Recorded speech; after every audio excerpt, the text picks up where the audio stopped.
Chinese commercial use. Sir, my congratulations on your 25th anniversary. Actually, I have two questions.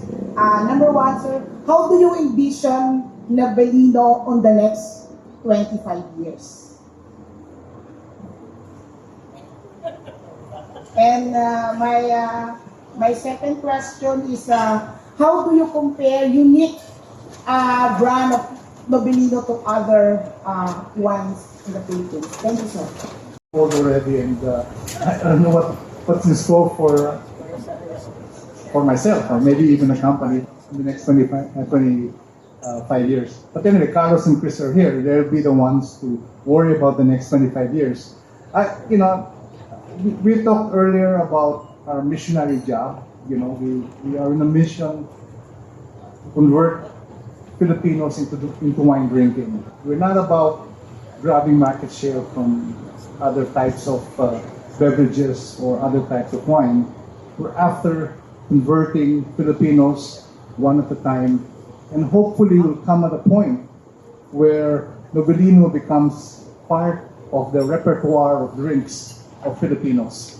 That's the whole idea. What that number will be, we don't know. We have equipped ourselves now to have 3 times more the capacity than we have right now. When we started to build this facility, we've projected doubling our capacity, and we've exceeded that already, and that's why we built this new facility. And hopefully, I don't know, maybe my hope is that we will expand even more in the next 10 to 12 years. Yeah, it's 60% of the population is under the age of 25, meaning that in 10 years, if you can imagine, you have 25 million new potential wine drinkers. 25 million. And these people have never tasted wine. They've also never tasted beer. They've never tasted spirits. We know that wine only represents about 4% of the category as compared to beer and spirits. So if we believe, naturally, like I said, that wine has a higher value proposition than those. And I showed you earlier the consumption per capita, right? The ceiling for this is much higher than we think. So we think just by the nature of the demographics, if we can position our brand and our product properly, we can capture a lion's share of that market in the future, hence the investment in the new winery. All very surprised at what we've been able to accomplish, and it's become like a case study. And interestingly, incidentally, my dad, his background was from the soft drinks business before this. He was with Pepsi. And there is potentially opportunities abroad in other countries that have similar characteristics to the way the Philippines looked when we started 25 years ago. So who knows, maybe there's a way for us to expand to other countries, and we can potentially produce Novellino abroad. And that's been one of the exciting opportunities we've also been looking at. Just one more point to add to that. It's actually an alcohol-free wine.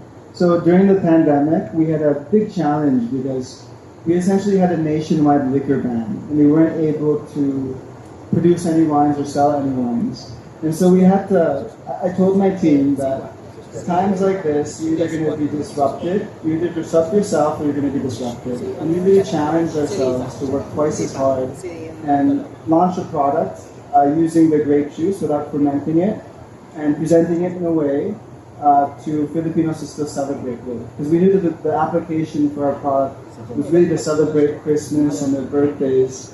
And their birthdays are still going to happen whether there's a liquor ban or not. And we launched that product, and that's now become one of the best-selling wines, if you call that, in all of the Philippines, if not number 1, number 2 in the country. So I'm really proud of my team in being able to fast launch that product in just a few months. My favorite? Same questions. Parang tinanong sa anak ko, sa akin, sino mas gusto ko sa kanilang dalawa? They're all my favorites. No, I think you understand what I'm trying to say? Yeah, we're going to say this. I don't know.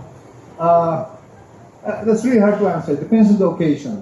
There are wines that go with certain types of not just food, but also specific situations. So, for example, I would even go as far as drinking our our imported wine, which is dry.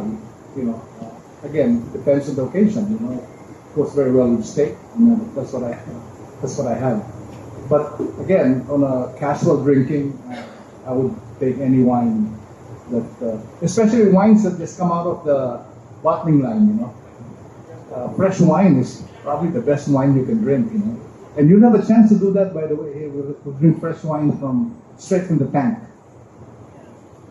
And when I'm in the States or I'm abroad, actually, and I run into Filipinos and we talk, they always tell me they love Novellino, and of course, it's probably the one that they drank.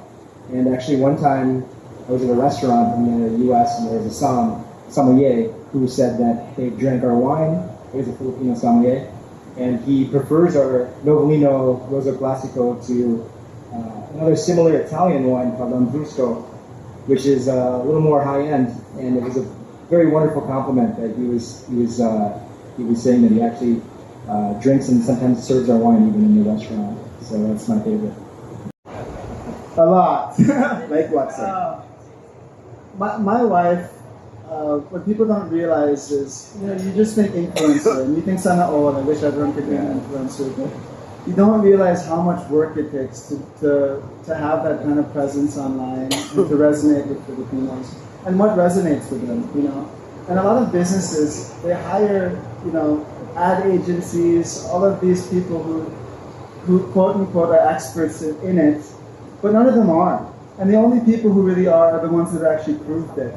And I've been very blessed to marry my wife and see the hard work that she does and understand how much it takes to maintain, that influence in the Philippines. So I'm just support for her the same way she's support for me. And I think we complement each other really well. Like in a video game, you have like a healer and a DPS. It's like when I'm doing DPS, she heals, and when I'm healing, and when she's healing and doing DPS, we switch the roles. So we really complement each other really well. Okay, thank you very much. Congratulations.